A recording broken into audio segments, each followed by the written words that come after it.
podcast is a member of WildGamesProductions.com and D20Radio.com. They came from the game table, dice bags in hand, We have one brain that we share between us. to talk about role-playing for all across the land. And you'll like it. The original, then basic, then one they scoured. Kinda grabs you by the boo-boo, don't it? To bring AD&D to the second power. You want me to put the hammer down?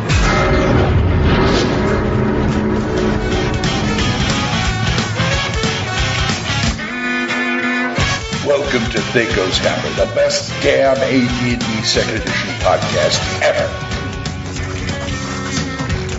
If you went chronological, you go Dark Elf Trilogy, then the what's-a-face, then Icewind Dale. That's how you start. Then you go from there. I know he's got like 35,000 books in that series. Oh, hiya, folks. DM Glenn here. No, we're not doing the novels. It's episode 171 or Splat Book 171. Yes, it is. But we're going to get into some good stuff, even though some people don't think so. Say hi, Full On. Hey, I love me a good Dark Elf. Even the ones with scimitars. So yes, That's greetings, Gamer Nation. That's TMI, thank you. But say hi, it's DM Brian. Hi, Brian. I could go in 1,000 different directions, but I'm not going to. It's been too long. Hey, folks, what are you doing? How's it going? They're going to tell you. I could go in so many different directions, but I'm just going to keep it straight. I'm the straight man in this outfit, so yeah, I'm going to just play my role. He's the workhorse in this outfit. Don't Not anymore! No, I wouldn't say so. Hey, let's talk hits and crits.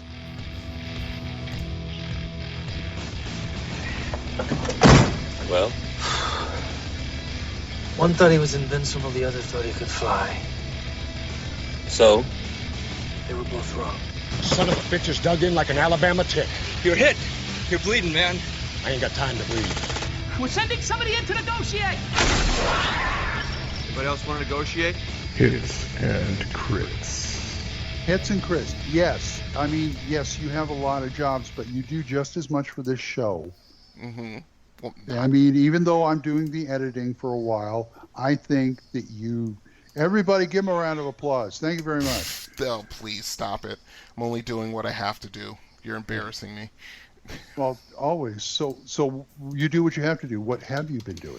Oh, let's see. Last episode we did was what, July? Middle of July, I think? Yay! Let's see. What have I been doing? Well, I've been working, and only up until, I want to say, the end of August, I've been working 7 days in a row. 5 days at my main job at the hospital, 4 days a week at both of my home care side gigs, and then, like I said in the last episode, I took a position working Saturday nights at an arcade. Actually, I actually worked last night. So just basically just been working a lot and trying to keep my sanity and trying to rest. The arcade's just gravy, right? Yeah, pretty much. I mean, Doing it for the love of it. Yeah, pretty much. You know, it's something, like I said, it's something I've always been wanting to do since I was like 12 years old, you know. So I've been doing that, and only recently... That's all right. I wanted to work in a house of ill repute, but I never got to. Why would you want to work there? You want to visit there. You don't want to work there. No. It's everywhere I go. No, People know the part they're playing. No, it's called being a pimp. Oh, okay. Just making sure before, you know. But anyway. But that's hearsay anyway. Yeah. Neither here nor there. So aside from that, I finally got Sundays off from my main job at the hospital. So this is like aside from over the recent holiday weekend, this is the first Sunday off I've had. So, you know, yay me. So I'll be free to be, you know, to do more podcasting. Did you say gay me? I said yay me. All right. Come on now. You made that mistake when we met, Glenn. Let's not revisit it. So aside from that, I've been working. I've been behind in my posting of episodes for my other podcast, Confessions of an Arcade Addict. I just put out episode 42 last week. The big news is that I actually went to Chicago over the Labor Day weekend. You and yes, I did. And I enjoyed myself. I had fun. It was a little too short. I wish I had like another day or two out there, but it is what it is. So, I mean, that's pretty much what I've been doing. I've just now recently started getting back into working on 2E stuff. I left it alone for a couple months. I hit like a creative wall, and I had to like set it aside for a little while. So aside from that, that's what I've been doing. Well, okay. Full on, in your honor today, I listened to Convoy. So what have you been doing? Well, I spent the last week here doing a alternate quest of go get the wife a new car. So we're working on replacing her car, and we had to make a road trip from North Carolina to Atlanta to go do that because cars were not available. Yeah, it's crazy. And we have purchased the car, and it will be delivered hopefully by October. But Really? My Labor Day was spent waiting for my truck to get fixed on Long Island when the hurricane ran through New York. I was driving through it when that happened, and there are idiots up there who most of the people who died in flooded cars on flooded roads because they don't know how to drain their roads and they don't know how to drive their cars. That happened. Wow. Yeah, every single underpass on every road was flooded up to the window depth or higher of a passenger car. Right. Yeah. And the people just drove the hell into them like idiots and kept driving into them like idiots. Yeah. We had that go on here in Detroit when we had really bad rainstorms for like a week or so, and two of the major highways, Interstates 94 and 96 respectively, they have spots where if it rains really, really hard, the water will gather, and some people lost their lives because of that. Well, I mean, they've basically all the roads around there are canals. They just got T-walls on both sides, no cuts for drainage, barely any grills for drainage. They won't go out to the side and they won't go down at the bottom, and it'll just collect. And they had 10 inches of rain an hour in a shot. It just glorped everything, and everything that runs off to the low spots, and the low spots are the underpasses. Yep. Yeah, My semi drove through one of the underpasses, sucked up some debris, and it shattered my radiator fan, which sliced up my radiator and chopped up a bunch of the hoses, which I discovered when I finished making my delivery. So I had to spend a day and a half of Labor Day weekend waiting for parts to get out to Long Island through all the closed roads because New York was still closed roads. Yeah, half underwater. The New York City area. Yep. Because of the urgent need to replace my wife's car, I was doing that this weekend instead of using my in-hand pass and my authorized room reservation to go to Gen Con this weekend, which is going on right now. Well, I'm tail dating end the of show, but I was supposed to be there Wednesday. Oh yeah, Gen Con. And broadcasting broadcasting to this show from there. That's unfortunate. But it happens. Yeah. By the way, congratulations to Diego Noriega and Glenn Seal for winning Ennies this year. Oh. For something that I don't remember the name of the product. Oh, geez. I hate it when that happens. But hey, they won, so congratulations. I'm not going to hear this for a month and a half. Anyway. Yeah. So people are going to be emailing you, not very happy with you. Yes. Oh yeah, right. Like that's going to bother me. I know. Let's see. My Labor Day was spent at home broke. That was my previous 7 or 8 Labor Days, but I get what you're saying. Yeah, we didn't really do much of anything. Right now, the Oklahoma State Fair is going on. I don't know if we're going to make that. Right. I'm trying to talk Becky into taking a day off on Wednesday so we can go because it's Senior Day, which means we're getting free. Yeah. Hey, go for it if you can. If you can it's like, persuade can her. we grab the youngest grandson and go? He's 2. And he wants to go see the animals, but she said, "Oh, I got an audit. I got to do." It's like, Right. oh shit. I like going to the fair, but she doesn't always. And I said, well, it depends on who's going with us. Right. We're going by ourselves. Yeah, it could be a little strained, but if we're taking the little guy, oh, he's going to love it, and we're going to have a good time. Right. Besides, there's a lot of food that ain't being eaten there, Mm-hmm. and I'm not there to do it. Yeah, fair food. Gotcha. Yeah, and they're doing one of the shows there is Beatlemania Live, and I love tribute bands. Hey, that's cool. Oh God, what? Yeah. Oh, I was sorry. That just reminded me of something that was going on Friday. But basically, I was doing my route at the hospital on Friday, and it takes me right through downtown of the town of Brighton. And somebody was in this cover band was doing Tom Petty, but they were doing it in like a weird tuning, because apparently the lead singer couldn't sing like Tom Petty circa 1990. So I was just thinking to myself, if you're gonna cover Tom Petty, you got to sing like him. Sorry. Well, it's funny, you remember when the show of the late 70s came out, Beatlemania on Broadway? Yeah, I remember that. Not the Beatles, an incredible simulation. I saw that show on the road. I saw that show 5 times. Mm-hmm. Yeah, And nothing from what wrong I with understand, that was the show that spawned 1,000 tribute bands. I believe it.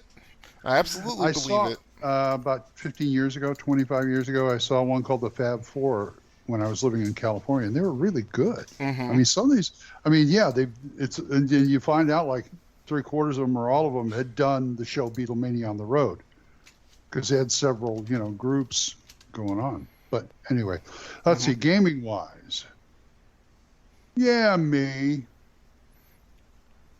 Wow. Oh, me. Yeah. We're forgetting someone. But we're burying the lead that Full On just told us. Yeah. Happy birthday. Yeah, happy belated birthday, Full On. I'm now over the hump into the old part. I can officially be a neckbeard. Yeah, now he like you're not now. Yeah, you're the one with the actual beard, Full On. You're the one with the trucker beard. And right. It's fabulous. It's like, freaking, oh goodness, oh, never mind. I was about to say the wrong name because he passed away. I was about to say Billy Gibbons would say that. Say that's one hell of a beard you got there. Oh yeah, maybe you can fill in for him. Yeah. May he rest in peace. May he rest in peace. Let's see, gaming wise, we're still doing the Monday game and the Thursday game. Gage can get into Matt's Thursday game now. He's 18. Oh really?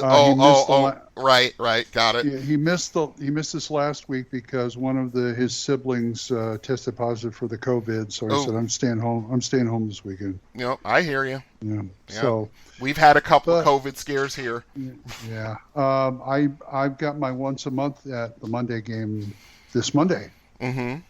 I will be picking him up for that, and we're going full sandbox. I've never gone full sandbox before.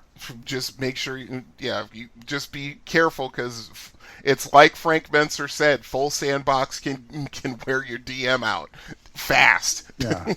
Well, I did a few things, so I've got some plot hooks to go, and we'll see where they go, and I can slap them anywhere. Right, but you're also an actor, Glenn. You're not a stranger to improvisation. Yeah, but I don't want to ad-lib unless I have to.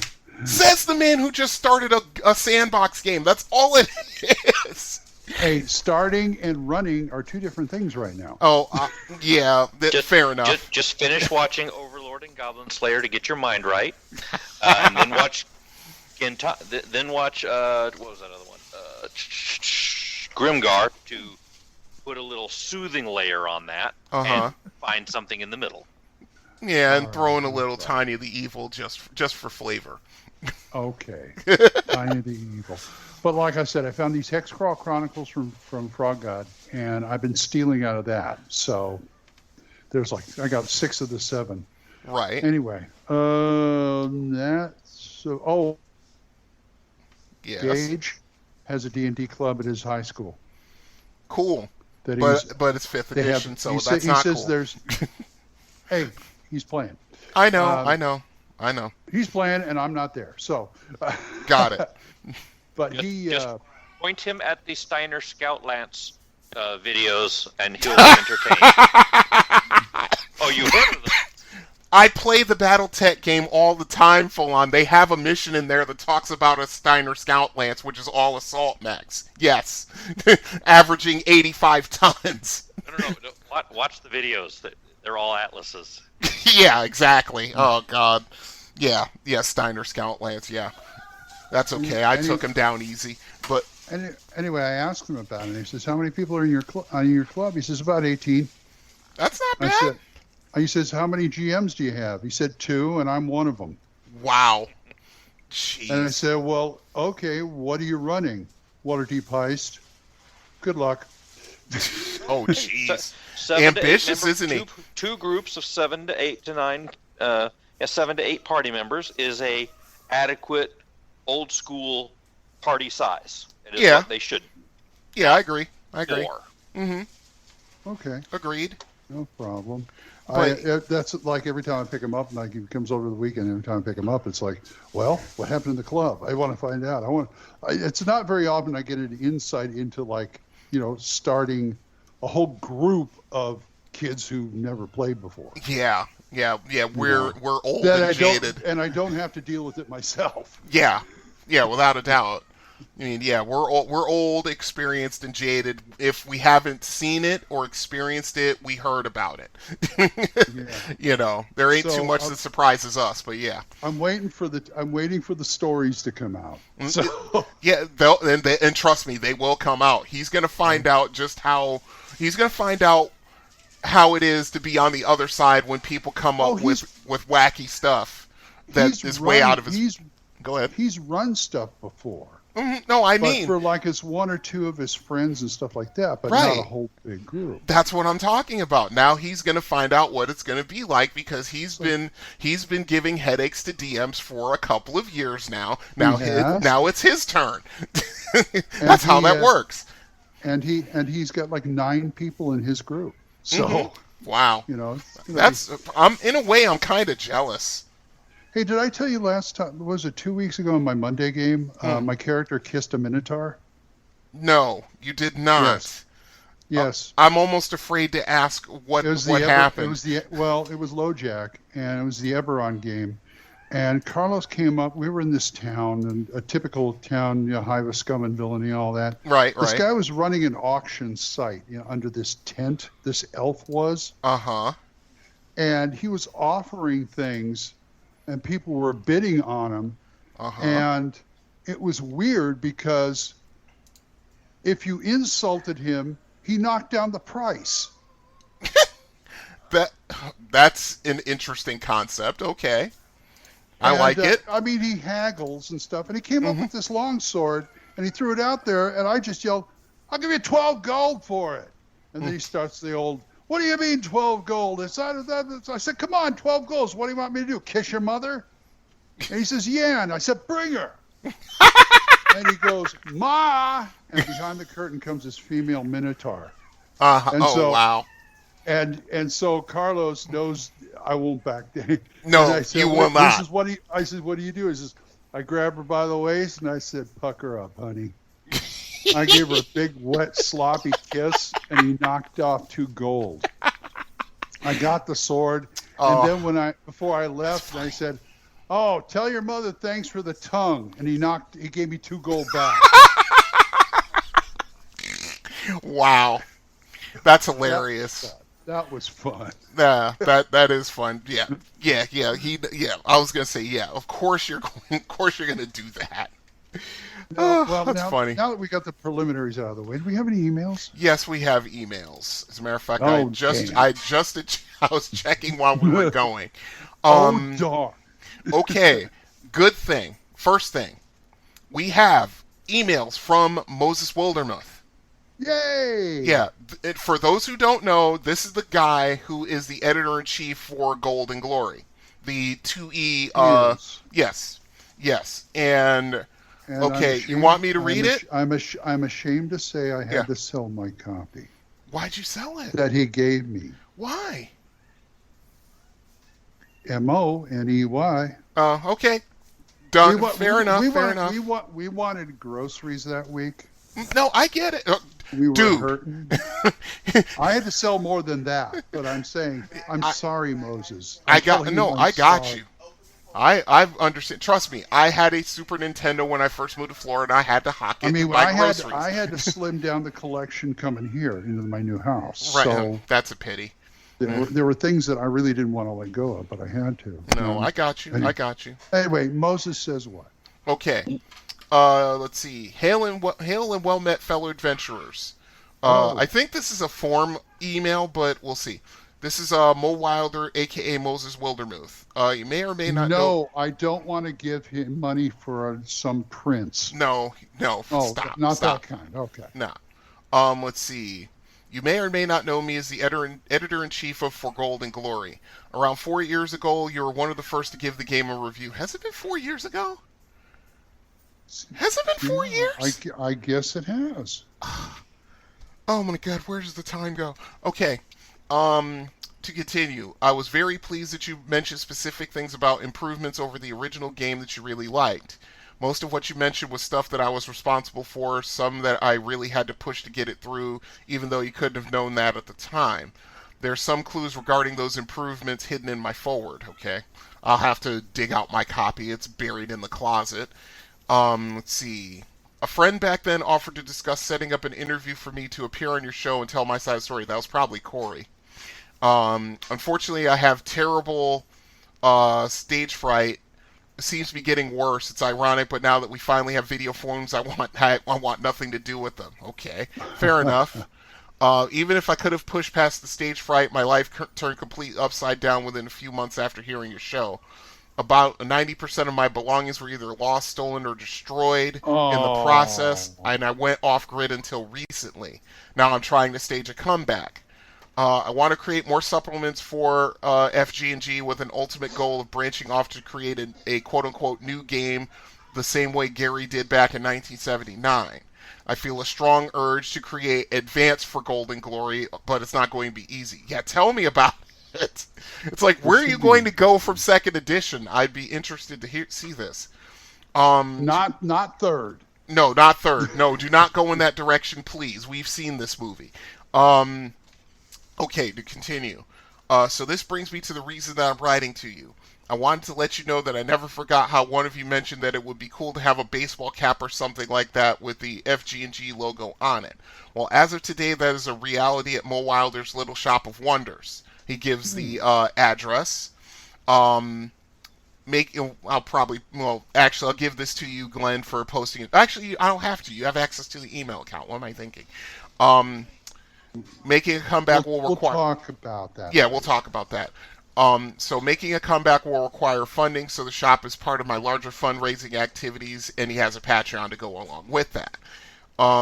I opened the shop with what I could throw together in 3 to 4 days, but there are at least 8 to 10 sections that are not quite finished or that are still in the experimental stages. They are hidden, but will start to open as time allows. He wrote this back at the end of July, so I think he's a little further along now. I was going to include a thumbnail gallery, and actually that's the second email he sent. He sent thumbnails for original art. Let's see. I was going to include a thumbnail gallery showing most of the exclusive original art that I have to work with on the site, but it appears that I'll need to send the thumbnail gallery later. I can't remember where I saved it right now. Let's see. Sincerely, Mo Wilder, long list of OSR/2E. P.S. Be careful opening the steampunk section. It has a lot of merchandise, but is not organized at all yet. Thanks for your great review, even though I'm 4 years late, and if you possibly could mention my links on your podcast, well, my gratitude would be eternal. Okay. All right, to fulfill his request. Steampunk. Yeah, well, I know, Glenn. Easy. The address is cafepress.com/Mo Wilder. That is for the Little Shop of Wonders. And his Patreon is patreon.com/Mo Wilder, in case you wanted to donate to his fundraising. That sucks that happened to him. That sucks. Yeah, that's terrible. Mm-hmm. What was it? What did he say? What did he say? What it was? A fire, or a flood, or? No, he just basically he kind of glossed over it a little bit. Oh, okay. Well, either way, it's a catastrophe. Yes, yeah, for him certainly. If he lost 90% of what he owns, for sure, that's a catastrophe. Let's see. And of course, his next email is the thumbnail gallery. Ooh, these. Ooh, I like these. Ooh, oh wow. Okay, these are awesome. Easy, boy. Yeah, Easy. this art is really, really good. I have to say. This art's excellent. I especially like the blue dragon, although the gold dragon and the lady is actually pretty good. I think that's, considering the way the art is and everything else, I think he took that picture based off of Castle Amber. Because I'm looking at it. Could be. Yeah, it could be. But anyway, okay, that's that. I'll leave that in there for you to look at. Okay, second email. Unless you got something to say, Falon? Oh. Okay, moving right along. This one is from DM Matt. I don't know if it's your DM Matt. I don't think it is. As a matter of fact, I'm certain of it. Okay. Yeah, because that's right. I remember. I know more than one Matt. Right. He says, "Hey guys, just stumbled across your podcast and I really enjoyed it. You haven't released for a while, so hopefully you're still up and running." Yeah, we're still up and running. Posting, however, I do have a knack for finding quality podcasts right as they end their run. I wouldn't say that's a knack. I'd say that's like a little bit sad, but okay. I'll keep this short. My wife and a few other friends have been wanting to try D&D and knew I used to DM back in the day. Other than a few months playing 4E about 7 years ago, I haven't played since junior high when I was obsessed with 2E. Because 4E shocked you, that's why. Yeah, no kidding. Jeez. Well, less said the better. To continue. Yep. Because of that preference, we just started a 2E game recently and had a complete blast. That's good. Everyone liked the old school rules, including class and race restrictions, and slow as molasses healing. The second edition feels just more immersive than any of the newer versions, especially 4E, which feels like a tabletop World of Warcraft. Yes? Yeah. Let's see. What? Go ahead. So you identified the problem. Yes, that's exactly the problem. Let's see. Anyway, if you guys are still running, I thought it would be cool if you did an episode just regarding just what we do. Playing old editions in a modern era. Do a lot of people do it? Are there websites and forums? A lot of people do it? Yes. Are there websites and forums for these kind of groups? Yes. Any resources? Yes. Any tips for newbies trying to make their way through what is now a semi-isolated landscape?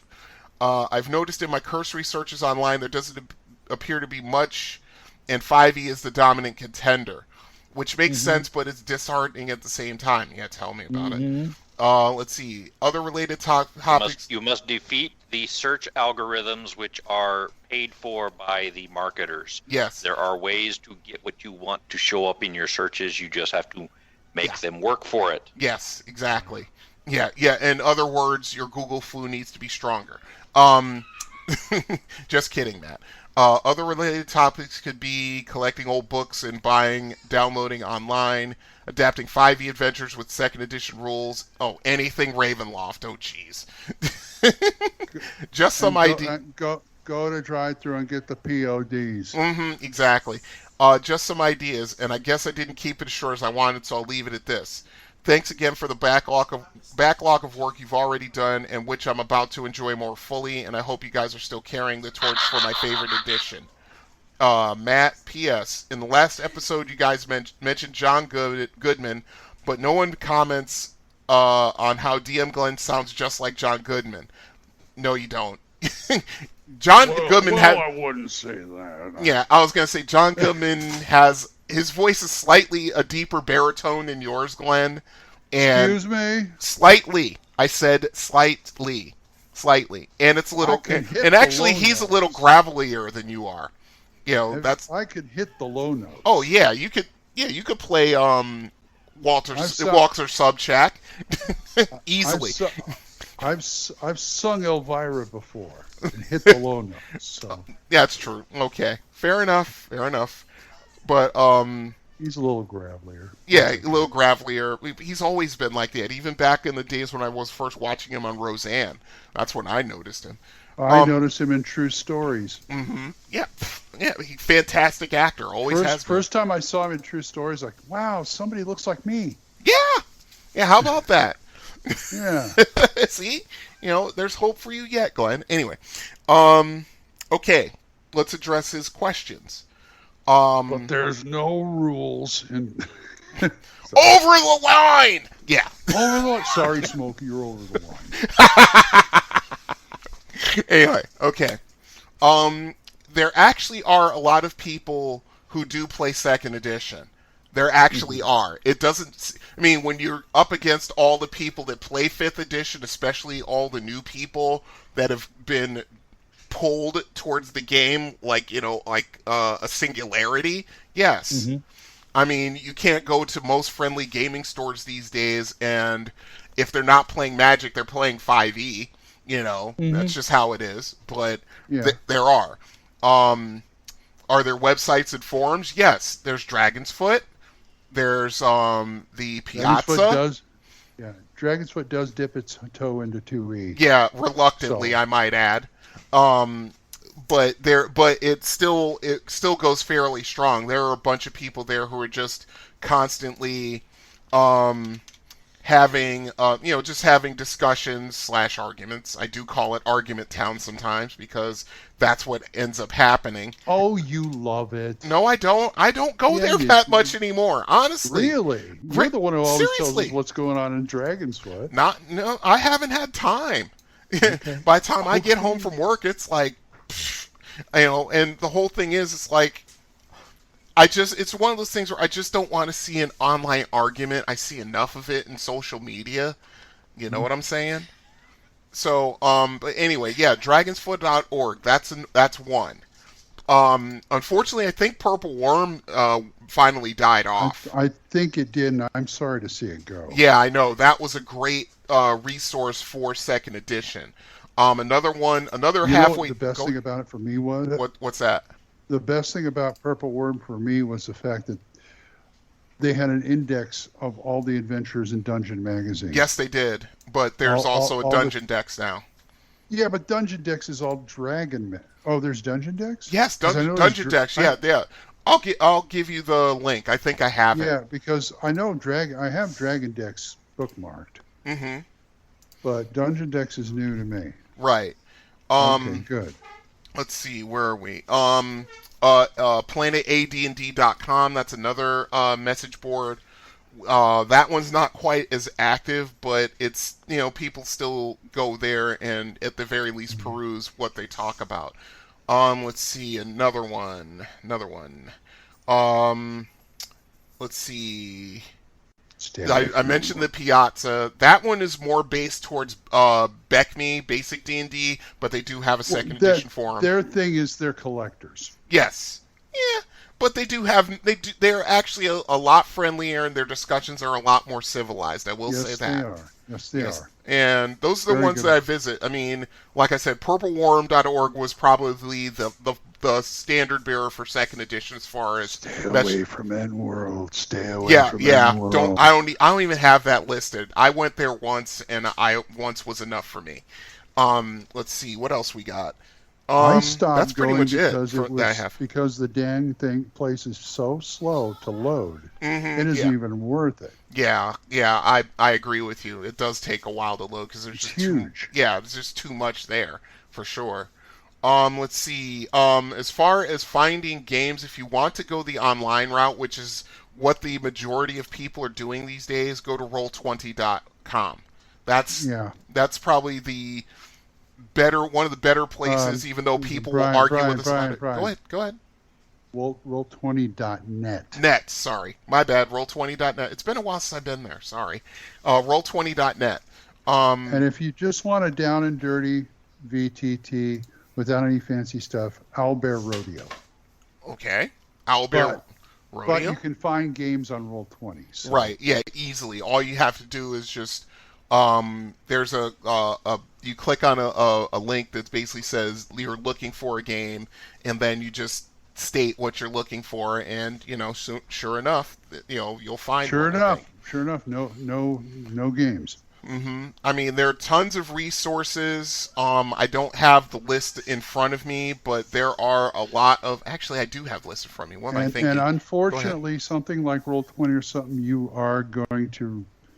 You might be disappointed because sometimes it feels like unless you like either 5e, Pathfinder, or Savage Worlds, but you're not going to.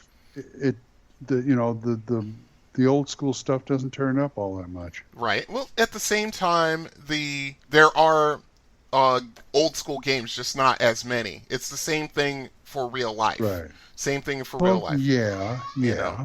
I'm just saying. Go ahead. No, I was gonna say. I'm just saying. There are places to go, but you do have to. First thing you have to do is get off the Google search engine thing. Go to like DuckDuckGo, which is actually a better search engine, believe it or not. I've been using that for a couple of years, and there's no, shall we say, directed search results that come up when you search for stuff. Yeah, but it's easier to find porn on Google. Yeah, well, as long as you want Google to find out what kind of porn you're into, that could lead to trouble. True. But we'll leave that alone. True. Private mode isn't really that private. No, not when it comes to Google. Private mode in DuckDuckGo is very private.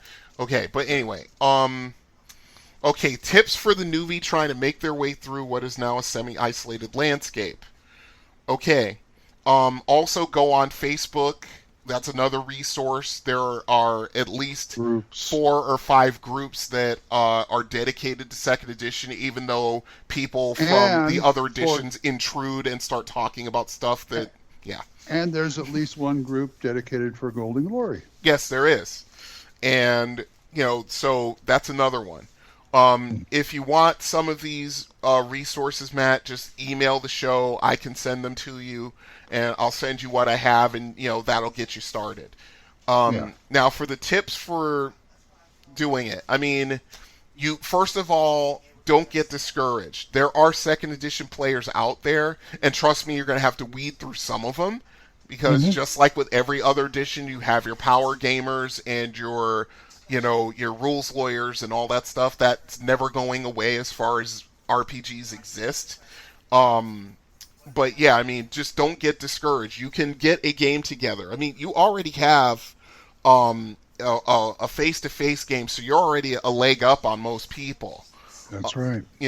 So, I mean, there are plenty of resources. Another place to get, if you're interested in getting the electronic stuff, like like Glenn said earlier, go to drivethrurpg.com, and you'll be able to get. They have most of the second edition run. They have maybe about, I want to say 60% of it, maybe 70%. Including the core books. Yeah, they started with the core books, and they've been expanding out from there. And the prices are reasonable. You can actually do print on demand if you want to. It's a little expensive, but the quality has gotten a lot better over the last couple of years. I mean, I see people with second edition print on demand books, and I'm a little jealous, honestly. I'm about ready to get a POD too. Not this. And if you don't mind watermarks from the official vendor, you can go straight to Wizards of the Coast, who owns the license for all the old second edition stuff.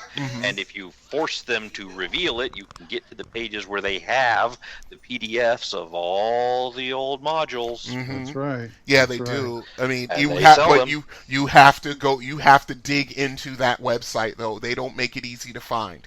Internet Archive is your friend. Wayback Machine is your friend. Yes, yeah. Archive.org is your friend with the Wayback Machine. Yes, for sure. If you're able to purchase if you somehow get your hands on the copies of the AD&D core rules and 2.0 and 2.0 expansion, those 3 will get you 90% of the way there. You've got the core rule books built in, and you can put your own custom stuff in it. I use it all the time. And the expansion adds the splat books. Yes, exactly. And they actually have them in RTF format, so you can actually go into it and have them on your hard drive separate, as Word files. That's another reason why I regret Purple Worm leaving, because they had the files for those programs that fix stuff. Yeah, which is something. Fix the elf. Yeah, fix the Dark Elf. Well, full on fix the Dark Elf. Yeah. But anyway, so there are resources. I mean, if you're looking for anything specific, hey, email us back, and I'll send you what I have as far as knowledge goes and where to go and what to do. And because any person out there that's really into second edition and is out there asking for help, I have no problem helping them. I've done it on Facebook 1,000 times. So there is stuff out there. Get a better search engine, number one. Go to the places that we recommended, number two. You'll be able to find, if you go digging into the history of the messages on the boards, you'll find links to other places. Half of them probably still work, and then you can go from there. Yeah. And if you're into video games, no, never mind. I'm getting into your wheelhouse. Anchor.fm/COAA. Yeah, there you go. No, I was thinking more like, while you're in the Internet Archive, go over to the Internet Arcade. Yes, actually, yes, they are a bunch of games you can play over there. Yep. You can actually sit there and play them in the browser. It's great. Yes. I played Mappy last time. Yeah, they have all the old school arcade games in there. Yeah, a lot of them. Tons of them. Yep. Yeah, that way you can get your fix and not be in trouble. You get a Jones for like elevator action, go there. Oh, jeez. Yeah, elevator action, one of my favorite all-time games. You want to know what is funny? That's ironic because episode 42 of my podcast, which I just put out, I talk about elevator action. Cool. Serendipity, folks. Well, the only reason I got a Steam account is so I could buy Chronicles of Mystara. So I have those. Yes. Yeah. I have those too. Yeah, I got those on my computer. I have them on my Xbox 362. I'm still saving up for Cuphead. Oh, that should not be that expensive anymore. It's like $60 when it first came out. But anyway, hold on. Yeah, I'm gonna look that up. When it first came out, when it first came out. But yeah, Cuphead's been out for like 2 years. I know, but anyway, Go ahead. if you guys want to send us an email and shoot the breeze with us like this, or anything else bad you want to say to us, you can get us hold of us at thacoshammer@gmail.com. And there's a number if you can't do it on print and you want to yell at us on your phone. Exactly. The number is 40. I'm going to tell you what the number is. Yeah, 405-806-0555. You told them. I had to. Now we're going to get garbage. Okay. Well, whatever. We'll deal with it. Yeah. Anyway, let's go on. Let's do some people skills. Wish we have time to bury them fellas. Hell with them fellas. Buzzards gotta eat, same as worms. How can you shoot women, children? Easy. You just don't lead them so much. Ain't war hell? When shall I find a new adversary so close to my own level? Try the local sewer. People skills. Glenn? People skills, yes. Quick one. Cuphead's $20 now. Nice. Yeah. Go ahead. Anyway, people skills because we have none. So. Speak for yourself, sir. Okay, we were going to do the stalker kit, but unfortunately they went to court and stopped him. Yeah. They got a C&D. No, not C&D, but yeah. Anyway, I can't think today. So let's do the stalker kit anyway. Yeah. Right. It's in the Complete Ranger's Handbook. That is correct. TSR 2136. One of the best class-based splat books they ever made.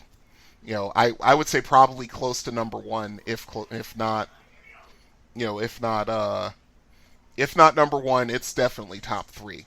Until this restraining order came out. Anyway. But actually, Ranger's Handbook is a pretty good splat book. Yeah. That class, like I've said when we reviewed it, the class needed to be expanded upon in several ways, just like the Paladin class needed to.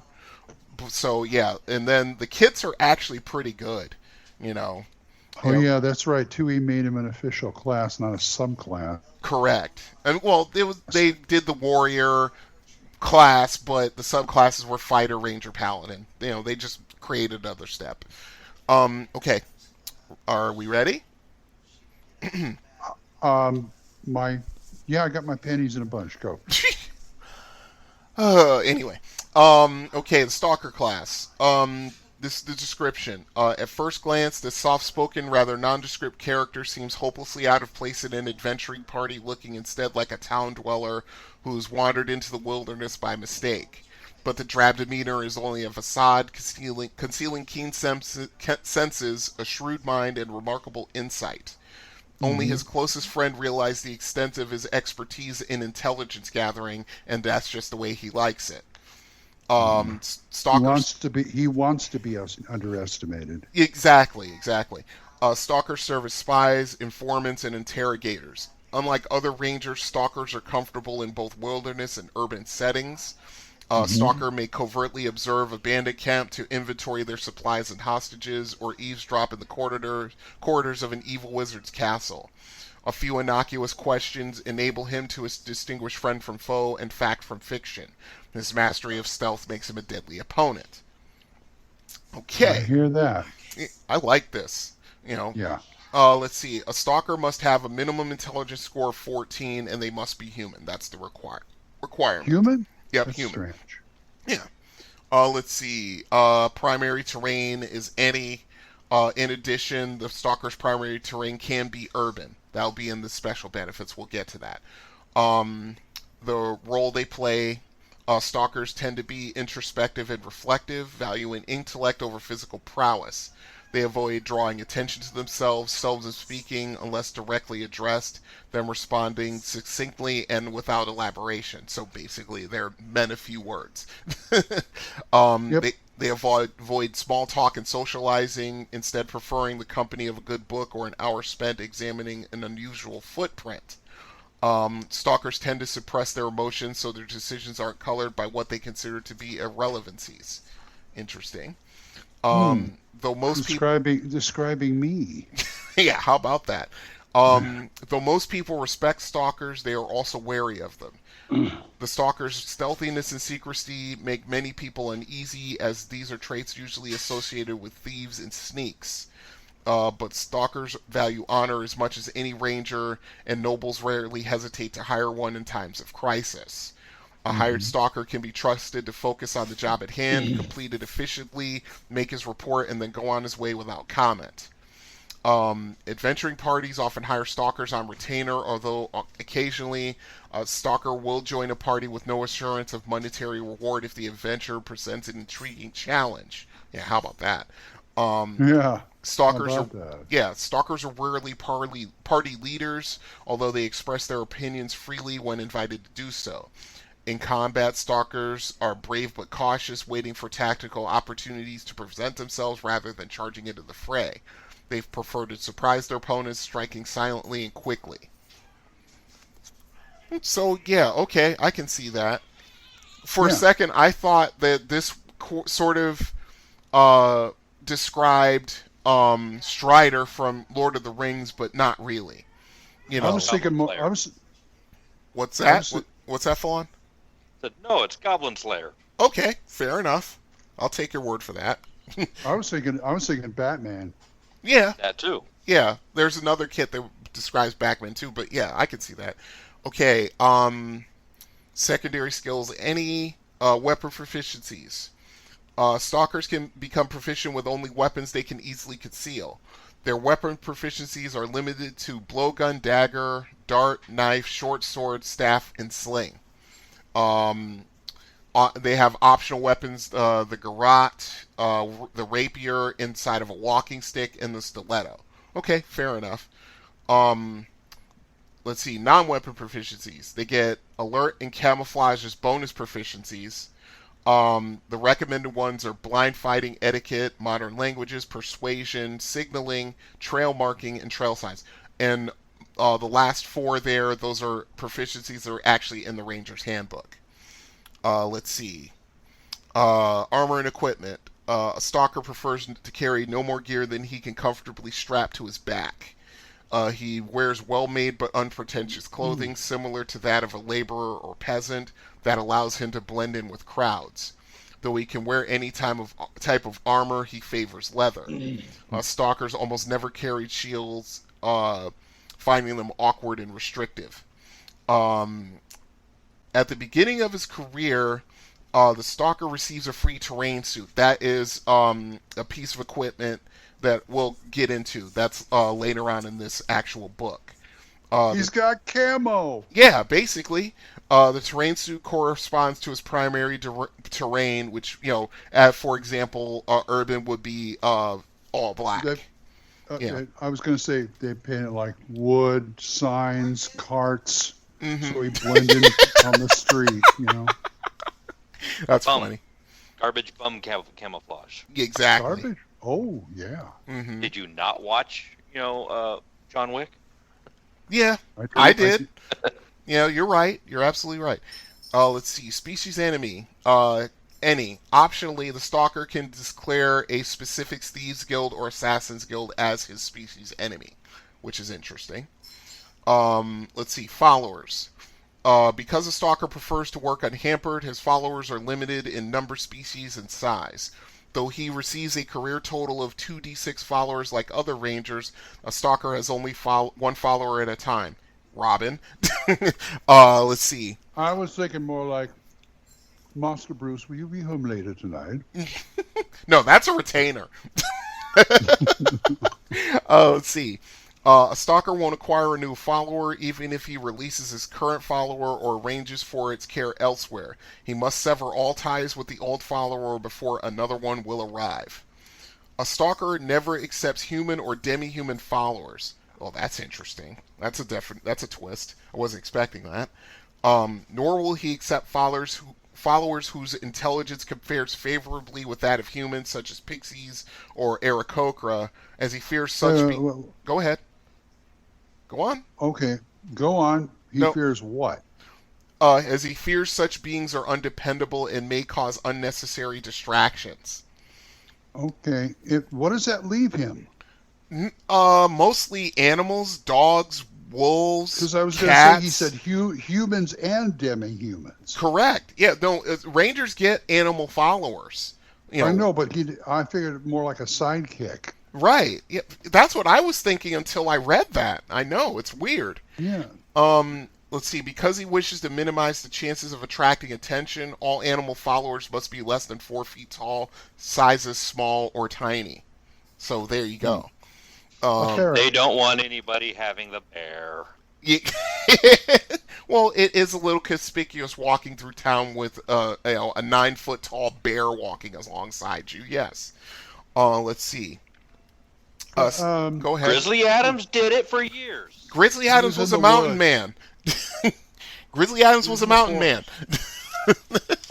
That's why he was way out in the middle of nowhere, and yeah, he had Gentle Ben as his main sidekick. It's true. Okay. Special benefits. Let's see. The tracking. A stalker has normal ranger tracking abilities in outdoor land settings. In addition, he has full tracking abilities in urban settings. That's actually really beneficial. Jeez, I could convert my actually no, I couldn't. He's a half elf. Never mind. Let's see. A stalker has a 10% bonus to his base chance to hide in shadows, hide in natural surroundings, as well as a 10% bonus to his chance to move silently. And that he has full chances of success in either urban settings or non-natural constructions. So, yeah, his stealth is universal. I'm envisioning something. Okay. He can hide in shadows and move silently normally while wearing armor class 6 or less. So that's what? Ring armor or worse.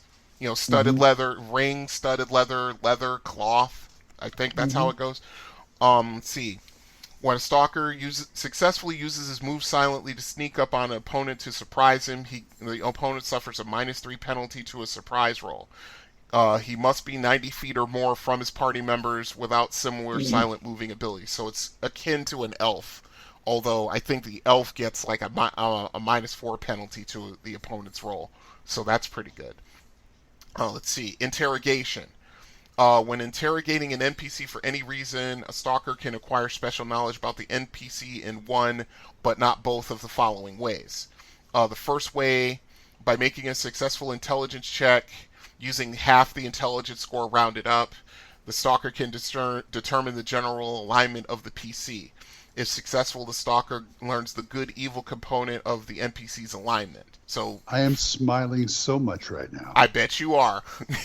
I think you're coming up with another character concept. No, well, that too, but I was thinking of that Justice League clip where they had Deadshot and they couldn't break him, and Batman goes, "I'll take care of this." He walks over, they can't hear him, and he comes back and he confesses all of it. Yep. And Superman says, "What did he say?" And Wonder Woman says, "You don't want to know." Yeah, it's one of those. Okay. But my idea for it was, I was thinking of the jungles of Chult. Yes.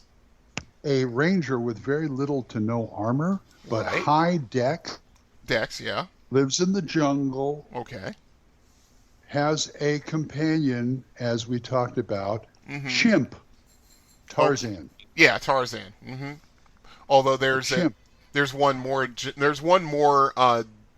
There's another kit in the book that's more leaning toward for Tarzan, because Tarzan was a ranger. Of the jungle. Watch out for that tree. Okay, the second thing He also has more than just the monkey. He has more than a chimp. He has additional animal companions with the lion and the elephant. That's true. Pretty much. That's true. A dog named Shep. Yeah. Okay. Second part to the interrogation ability. The stalker can ascertain the NPC's honesty. The DM secretly makes an intelligence check for the stalker. If the check fails, the DM tells the stalker nothing about the honesty of the NPC. The stalker must make up his own mind about the NPC's reliability based on the NPC's responses. If the check succeeds and the NPC is being honest with the stalker, the DM tells the stalker that the NPC is telling the truth to the best of his knowledge. A successful check in no way compels the NPC to reveal any information to the stalker. The NPC may refuse to cooperate, but the stalker is assured of the truthfulness of anything the NPC decides to share. Note that the NPC may still pass along unreliable information that he believes to be true. Fair enough. Okay. If the check succeeds and the NPC is being dishonest with the stalker, the DM tells the stalker that the NPC may be lying. It's up to the stalker to separate the truth from the lies. A successful check only tells him that he shouldn't take everything the NPCs at face value. Let's see. Photographic memory. When the stalker reaches 10th level, he acquires a limited photographic memory, enabling him to recall details about anything he's seen or heard since achieving 10th level. He can recall a fragment of a conversation, conjure up a mental image of a place he's visited, or remember words on a printed page. To use this ability, the DM secretly makes an intelligence check for the stalker with a -2 penalty. If the roll fails, the memory is too vague to be of any use to the stalker. If the roll succeeds, the DM tells the stalker what he wishes to remember. If the roll... Oh, okay, go ahead. Yeah, go ahead. Oh, no, I want to finish what you're saying. All right, let me finish. If the roll is a natural 20, the DM gives the stalker intentionally misleading information about whatever he's trying to remember. A room, for instance, is incorrectly recalled as having a locked window or mysterious claw mark on the walls. Because of the mental stress involved, this ability can be used only once per day. What would the -2 be negated if he had eidetic memory or whatever the non-weapon proficiency is for that? I'll let you know. Because I know it I'll exists. Let you know when I'm done, okay? Do you think that would negate the -2 on that roll? I'd have to keep the -2 because, see, this goes back to the NWPs when they give you the ability check. Whether if it's a plus, it's easier to do. If it's a minus, it's harder to do. And going back into your memory, going back in your memory about something really that specific, I would say that's something really difficult to do considering it's limited. It's not like he has an eidetic memory. So, it's one of those things that I would say, and maybe I think there are a couple of NWPs that could actually mitigate that penalty. Let me look up my list, but go ahead. Because something just went off, and something just clicked in my head, and now I've got to investigate it. You got to go, yeah. I got to investigate it, so go ahead. You got to go get that fixed. Yeah. Yeah. How about you, Full On? How would you deal with this kid? What would you do with it? Well, like I said, it's one of the many types of Ranger kits that I would enjoy and make fun of and use with lots of different ways. It's pretty much a standard, and it's a good trope to run with. So it's not as special. It's not unique. It's but that's the whole point of making it your own. It gives you a bunch of tools that you can work with to flavor your way of rangering. Yeah, if you want to be a Ranger, but you want to play Batman, as we've been making all the jokes about. I mean, one more thing. Let me do the hindrances real quick. Okay. Neither lawbreakers nor outlaw appreciate snoops. Typically, the harshest possible penalties are reserved for captured stalkers. Should a band of orcs or goblins realize that a stalker is in their midst, they're likely to chase him down and beat him mercilessly, or kill him. A stalker caught lurking in a private residence will probably be prosecuted to the fullest extent of the law. An otherwise friendly NPC may be less likely to cooperate with the party if he recognizes one of the members as a stalker. So, okay. It's more like the Watchmen then. Yes, exactly. So you got the comedian with you, bastards. Yeah, it's one of those it's sort of like the like esoteric hindrances, like a what's her name, a swashbuckler gets, because they're almost always in trouble.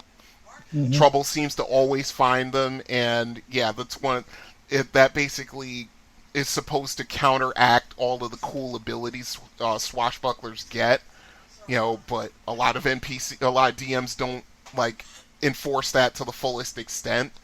So I don't mind. I enjoy it. Oh, I know you do. I know you welcome all that kind of stuff. It's just you guys haven't been actually in a fully, and now that I'm thinking about, half orc, swashbuckler, he's going to have all kinds of trouble when you guys are actually in a fully civilized town or city. Now that I think about it. But that's one of those things. It's like when you want to play a drow. You can't be having a drow walking around unfettered in a city and not expect half the town to want to kill him. Half will run away from him, the other half will try to kill him. That's one of the things that people don't realize. But, I could see that. It's one of those things, that's half the reasons why stalkers just try to be as inconspicuous as possible, because once they find out what they are, they know that people are just not going to like them right off the bat. Right. So, I get it. It's sort of like, it's kind of also like the superhero thing, what Spider-Man goes through. Like the same thing. It's like, he's, when he's doing things to save people's lives, he's wonderful, but, as once they found out he was Peter Parker and his identity became public, all of a sudden he had a lot more problems. They had a crossover with DC where the Marvel characters could not believe how supportive Metropolis's people were of the superheroes. Of their heroes, yeah. I mean, Cap's mind was blown when he saw that. I believe that. And then the DC went over the Marvel universe, and that happened. And you know what the upshot was? Basically, Superman lecturing Cap and the rest of them how they should be better heroes. Wow. It's like, step down, Man of Steel. Batman Yeah, in the stand corner down. laughing at him. Yes. Who was Boy laughing at him? Scout. Who was laughing at him? Down, Man of Steel. Yeah, I mean, yeah, that is a little pretentious on Superman's part for sure. Just because you get the support, you know. Mm-hmm. Yeah, because you're loved spoiled. by almost everyone on the planet. You're spoiled, exactly. It doesn't work like that over here. We have to earn it. Yeah. And it's not just saving everybody. It's like we actually have to do extra because everyone's afraid of us because we've got these abilities and powers. You know. Oh, I can go on about Marvel's universe. Yeah, I could too. But It's one of the things. It's one of the things that I didn't like. I didn't like about Marvel, even though I love Marvel. You know what I'm saying?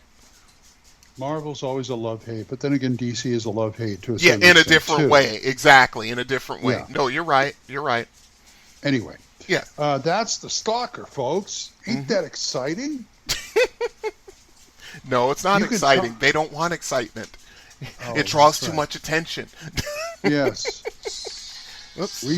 We all but stay home. We don't go on adventures. Anyway.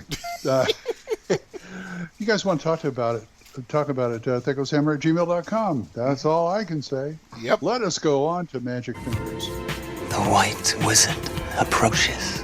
There's no such thing as magic. You always were the better magician. You guys know that. But whatever your secret was, you have to agree. Mine is better. Magic Fingers. Magic Fingers, Mordecai's Faithful Flat of Defenders. And it is what a spell? Level 5 summoning. It's in the summoning school. Yeah. Volume 3 of the Wizard Spell Compendium on page 594. Why don't Correct. you just get a bunch of invisible stalkers? But anyway. Because the invisible isn't invisible stalker a 6th level spell? I think it is. Yeah. Well, this is level 5. Well, what do these clowns do? Okay, let me do the specifics first. Level 5, range is 60 yards. Components are verbal, somatic, and material. Casting time is 5. Duration time is 1 round per level. Area of effect special, no saving throw. And it's what'd you say? It was a 5th level spell? 5th level spell, yes. Level 5. So you'd have to be eighth ninth. level? Ninth level? Ninth. So that's 9 rounds right there. Correct. You know, Very so nice. yeah, and it's actually pretty good. Okay, it's a short description, but it's actually pretty good. This spell summons a set of phantom beings seen as shimmering outlines of violet light. These defenders do their best to keep between the wizard and his foes, providing the caster with enough time and space to defend himself with spells. To most creatures, the phantom defenders are solid, seemingly real entities. To the wizard, the defenders are completely transparent and non-corporeal. Any attack spell cast by the wizard has no effect on them, so the wizard spells may be cast through them to strike enemy creatures. That's good. I like that. The defenders suffer no harm if caught within the area of effect of a wizard spell. So yeah, he could drop a fireball right in front of him. Fireball ground 0. Or Yep. Fireball ground 0. Yep, exactly. Please brace for impact. I can take it. How about you? Exactly. Put your seats in the full upright position. Okay. One of the 4 different sets of phantom defenders can be summoned by the wizard, but the caster must decide which set will be called forth when the spell is memorized. So you have to determine what set of defenders you want when you memorize the spell. You just can't do it on the spot. Wizard, no spontaneous casting. I know. Yeah, I know. Well, hey, that's the price you pay for being able to blow people into oblivion. These are the 4 sets of defenders. Okay, the first set, 3 faithful phantom soldiers. Armor class 4, phantom chainmail and shield, movement rate 9, hit dice 4, hit points 24 each, attack 1 per round, THACO 17, damage 1 to 8 with a phantom longsword, and they could strike creatures to hit with only +1 magical weapons.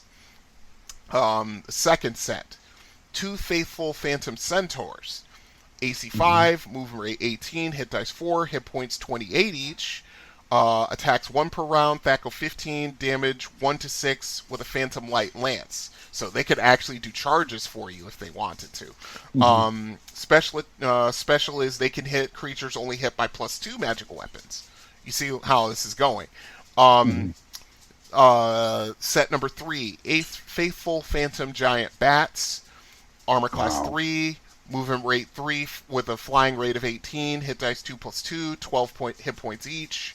THACO attacks 1, THACO 19, damage 1 to 4. They can hit creatures hit only by +3 magical weapons. And the last one is for underwater. 5 Faithful Phantom Sharks. Armor class 6, movement rate is swimming rate of 24, hit dice 3, 15 hit points each. 1 attack per round, damage is 1d4 +1, THACO 15, and they can strike creatures only hit by +1 magical weapons. So I'm assuming that the material component depends on which ones you're Actually, no. Oh. It's actually fairly easy. Actually, no. Yes, it does. You're right, Falon. I didn't read the second part. The material component is a 1,000 gold piece emerald, which vanishes when the spell is cast. The spell also requires a small lead crystal figurine depicting the type of defender to be summoned, which is reusable. So you should always have all 4 sets on you. You have the toad. You have to keep your miniatures with you, yes. In a proper case, yes. You know the way to get around the restrictions on the spell. 1, Ring of Spell Storing.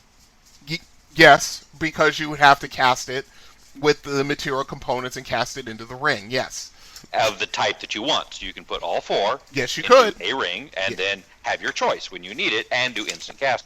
Yes. As opposed to, I think I'm going to need sharks today. We're in the desert. I have a feeling. We're going to land need sharks shark today. I have a wonderfully wicked idea. Okay, go for it. If I could cast it, or Ring of Spell Storing would be even better. First round, cast the Phantom Soldiers. Okay. Second round, mirror image. That only works on the caster. Yes, it does. While he's standing behind the soldiers. Right. Well, I can get through it. Well, yeah. Well, which one is it? Right. So you have the soldiers, and you have a mirror image behind you. Right. Your mirror image behind you. Yeah. So it's like a double defense. Yeah, layered defense. I hear you. What I find disappointing about this spell, however, is that they do this thing where the ability to hit things only hit by X magical weapons goes up as the hit dice of the attacking monster summoned goes down. And the THACO goes up. Which inverts the problem of, okay, if I'm hitting something that can only be hit by a +3 magical weapon, a 2+2 hit dice monster is not going to cut it. I agree with you 100%. Right. You're absolutely right about that. I think it really should have been structured the other way around. No, I agree with you. I can get 8 weak-ass minions that can hit +1s. I can hit, 3 medium-ish creatures that can hit +2s. Or I can get, 2 pretty good creatures that can hit +3s. And then they are, suitable for engaging those types of situations. I agree with you 100%. That's exactly. You want to know what? That I would redo the spell just invert everything. Just invert it all. Make the bats the first level, make the soldiers the second level, and the centaurs the third level. Because Falon's absolutely right. As you need it, because 8 giant bats are not going to do very much damage to a iron golem, which needs +3s. They only do 1d4 each. Yeah. And they only have 1 attack each. Yeah. And there's also creature. By the time you get into creatures with this kind of restriction of can only be hit by +3 or better magical weapons, they also end up with and they can basically ignore or one-shot things of X hit dice and below, which 2 is well below their threshold. Agreed. Agreed. You're right. You're absolutely right. Only the fact that the 5th level spell gives it any kind of reach against the things that are going to be immune to spells, 4th level or below, but some of those are immune to spells 6th level and below. Right. So this still falls in the category of it's a waste of time to cast the spell. I agree. So, I agree. I would completely do it in reverse. I'm in total agreement with you. Yep. I will give you that. Otherwise, it's actually a pretty good spell. I like the utility of it, but Full On makes a very, very good point. An extremely good point. So fix it and use it. Mm-hmm. I see no problem with them in my game from doing that. Mm-hmm. Exactly. Yeah. I would completely redo this spell just on GP. Yeah, but I just like the glass-like guardians in front of a guy with mirror image going. Yep. There's like 4 guardians and 4 of him. Yep. And then you got a shield spell on top of that. Yeah. Yeah, I mean, that's one of the things I love about Gygax, that he came up with so many of these spells, because he's come up with good offensive spells and great summoning spells and great defensive spells. He was all over the place. He just wasn't like, And then the next Morning Canaan spell we're going to do, which is the Magnificent Mansion, that's a 7th level spell, and that's going to be a great one. I mean, he invented a lot of utility spells, offensive, defensive, and summoning. It's awesome. Just looking at all these spells in the Complete Wizard's Handbook, or not Complete Wizard's Handbook, the Wizard's Spell Compendium. It's great. Just the Morning Canaan stuff is great. But go ahead. That's the only Greyhawk module I have. Which Morgan one? Kane's Fantastic Adventure. Yeah. Yeah. That's the only one I have. I've got a few. The only one I had was the Temple of Theros, done for years. And then I started getting other ones when they decided to copy Voltron, when 5 shall become 1. Where you had to get 5 different magical swords and combine them. That kind of stuff. I would love to run that adventure, by the way. That is a 2nd edition adventure, but I'd have to. Cool. Actually it is. I'd love to do that, but anyway. Okay. There's your faithful Power Rangers, folks. I'd also have fun playing with Dragon 200 on this and swooping things around, and I see no reason to not be able to summon 5 faithful phantom sharks in the middle of the desert and have them swirl around like a friggin' sharknado. Well, you want to know what? I'd make it like a 7th level spell and make them like medium-sized boulets. We could do that. I wouldn't even have to stick them in the dirt. Just let them be up. Yep. I mean, land shark. Yeah. Be ready with the Oreos and ginger ale. Oh yeah. Anyway, if you want to talk more about this, you know what we say. THACOshammer@gmail.com. Yes, indeed. Now we have Snipe Hunt. If you only had a living brain. What do you think? Escaped gorilla? Listen, you're making enough noise to wake up the dead. I don't have to wake him up. He's up. It's time for a Snipe Hunt. Snipe Hunt, Lycanthrope, Were-Raven. Oh boy, I love them. Mm-hmm. This is actually a really good one. A story. Yes, exactly. This is actually pretty good. Curse of Strahd. Yes. When we were playing that, Barovia is the only place in the realms that has were-ravens with Tourette's. That's ridiculous. Every single thing that came out of their mouth with us was, "Run it up, bitch! Don't do that, bitch!" Jeez. That was a running gag in our game, in case you hadn't figured. Yeah, I was gonna say. Okay. Anyway. Let's see. We're ravens. Climate, terrain, temperate woodlands. Frequency uncommon. Organization is flock, of course. Mm-hmm.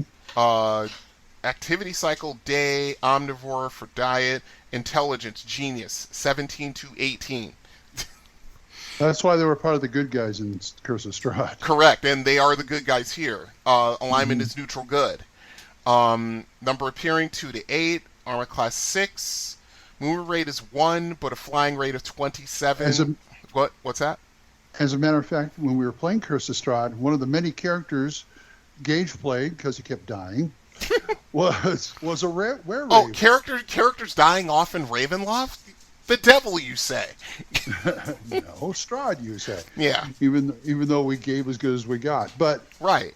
Yeah, he played a were-raven at one time. I think it was the last character he played in there was a were-raven. Wow, that's interesting. I'm pretty sure he had a lot of fun with that, knowing that kid. He did. Yeah, I believe it. Let's see. Hit dice 4 plus 2, THACO 17, 1 attack per round, damage 2 to 12. Let's see. They got special attacks. We'll go into that, and special defenses. Size is medium. Morale is 13 to 14. XP value 420. Ravens, jeez. Were-ravens are a race of wise and good aligned shape changers who have seemed to have migrated to Ravenloft from another realm, probably Greyhawk, centuries ago. While they are no longer found in their plane of origin, they managed to survive in Ravenloft. I don't know how. Anything good in Ravenloft just does not last. Natural were-ravens have 3 forms, that of a normal human, a huge raven, and a hybrid of the two. Infected were-ravens can only assume 2 of the above forms. While all infected were-ravens can take the human form, roughly half are able to turn into hybrids, while the others can transform into huge ravens. That's interesting. The hybrid form of these creatures looks much like that of a werebat. The arms grow long and thin, sprouting feathers and transforming into wings. The mouth hardens and projects into a straight pecking beak, and the eyes turn jet black. A coat of feathers replaces the normal body hair of the human form. Yeah, they have a picture. Tony Teacher Lizzie did a thing of a were-raven. It's a little disturbing. They has a picture of it. It's interesting. Let's see. Combat. Were-ravens are deadly opponents in close combat, although they seldom engage in it. Because they can only be hit by silver weapons or those of +2 or better, they do not fear most armed parties. When in human form, the were-raven retains its natural immunities to certain weapons, I can talk, but has no real attack of its own. If forced to fight unarmed, it inflicts a mere 1 to 2 points of damage. For this reason, were-ravens in human form often employ weapons doing damage appropriate to the arms they wield, of course. In raven form, the were-raven attacks as if it were a common example of that creature. Thus, it only inflicts 1 to 2 points of damage, but has a 1 in 10 chance of scoring an eye peck with each successful attack. Nice. Any eye peck will cause the target to lose the use of one eye until a heal or regeneration spell can be cast on the victim. Half-blinded persons suffer a -2 on all attack rolls. A second eye peck, of course, results in total blindness until it can be cured. In hybrid form... So they can do the Wu-Tang, and they just snatch your eye right out. Yep, pluck your eye right out. Copperhead and Kill Bill. Exactly. Pluck your eye right out. Let's see. In hybrid form, a were-raven's arms have grown into wings, making them almost useless in combat. However, the muscles in their mouths and beak strengthen, giving them a savage bite, inflicting 2d6 points of damage. Not to mention their feet, their claws. Mm-hmm. No, actually, they don't attack with them. They just peck at you, or bite you. Actually, in hybrid form. Let's see. Anyone bitten or pecked by the were-raven has a 2% chance per point of damage inflicted of becoming an infected were-raven. And that's the way they do it is a little bit different in Ravenloft than it is in just the regular rules, I think. Okay. Were-ravens are strong flyers and often use this ability to their advantage in combat, of course. Let's see. Habitat and society. A were-raven family will be found only at the heart of a dense forest. Here they live in the hollowed out body of a great tree. Jeez, I'm having trouble reading now.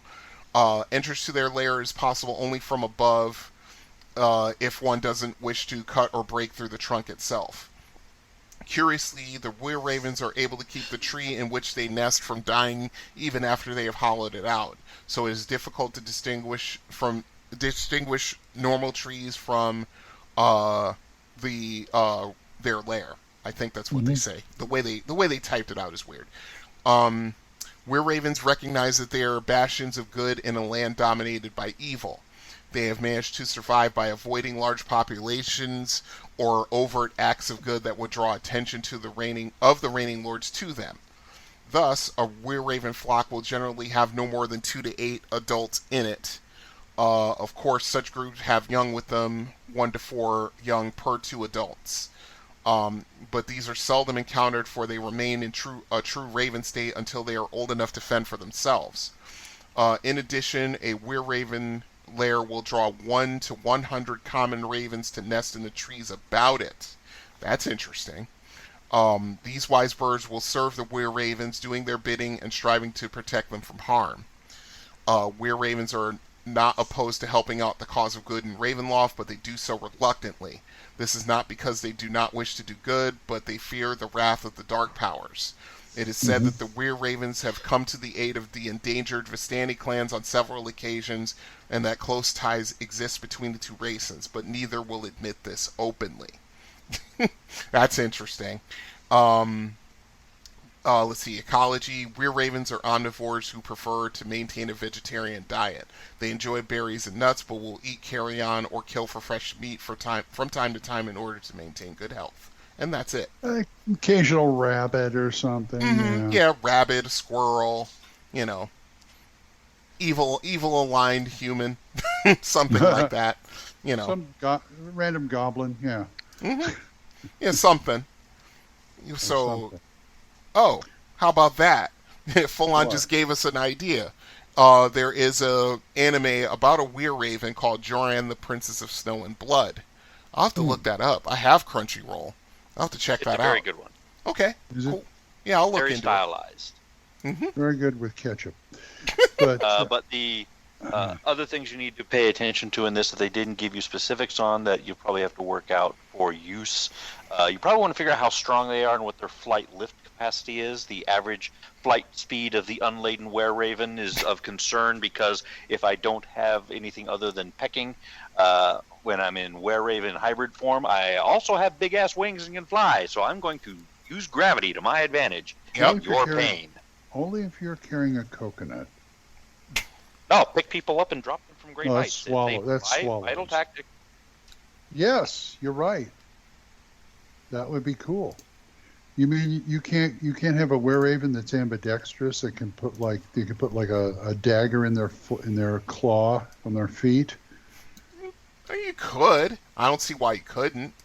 I mean, I personally wouldn't. Arakora friggin' claws. Mm-hmm. Yep. They have weapons to augment the claws that are not actual weaponized claws. So. I've got a picture of an American eagle with an Uzi in its claws.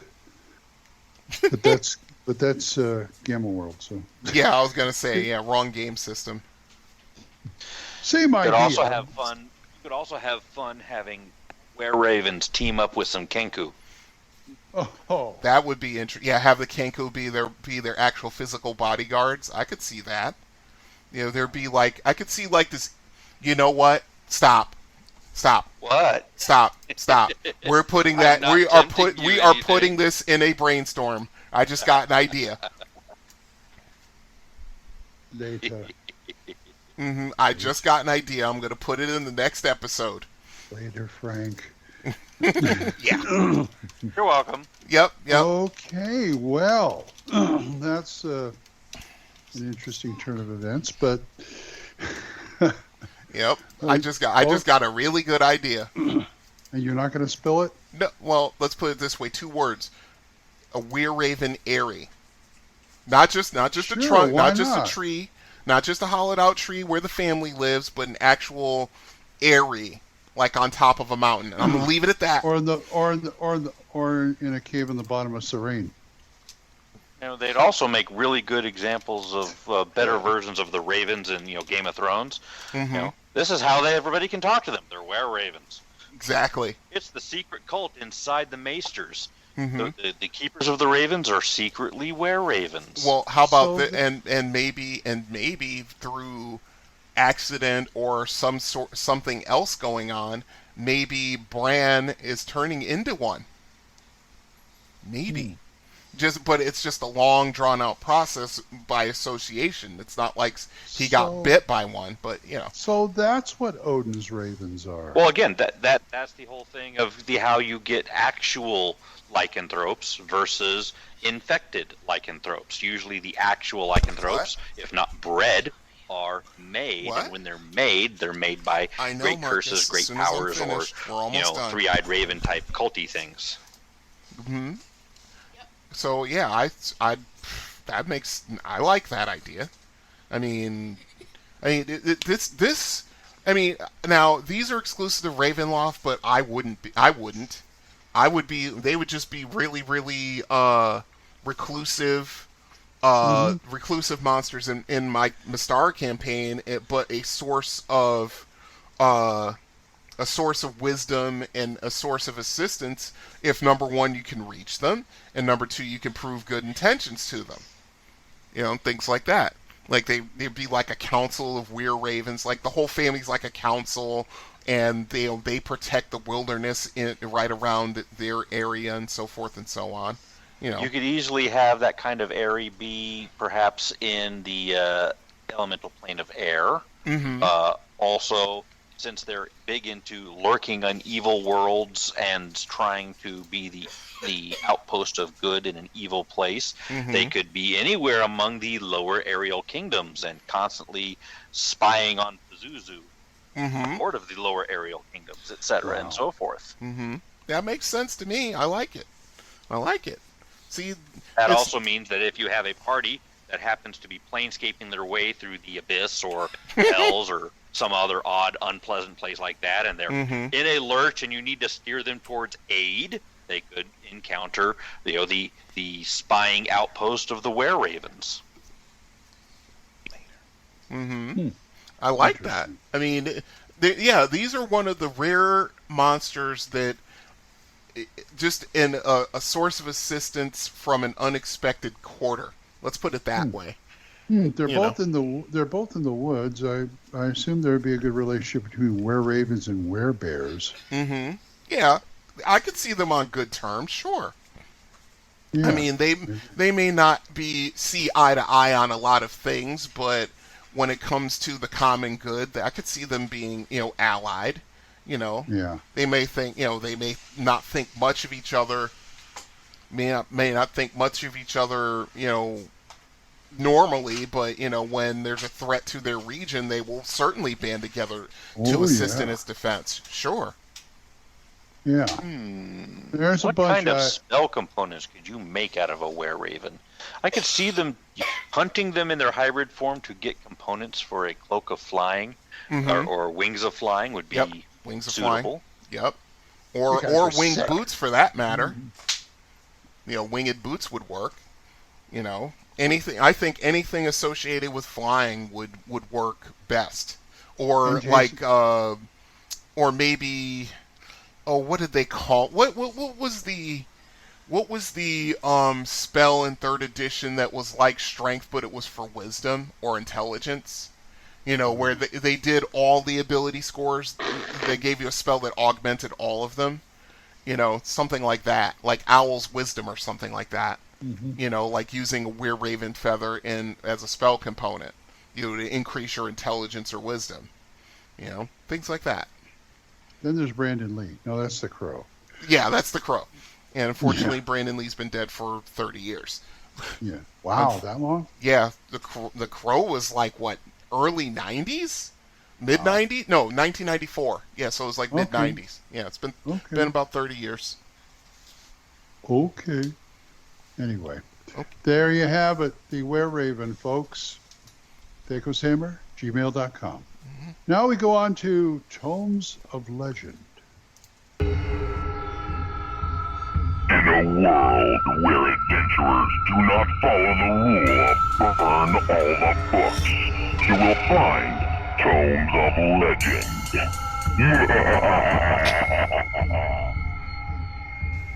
Tomes of Legend. This is where I get in deep and I can't get out. The Dark Elf Trilogy. Yes, indeed. Yes, indeed. Okay. Take it, guys. I don't read the novels. Well, I did read the Time of Troubles trilogy. Yeah, Time of Troubles was good.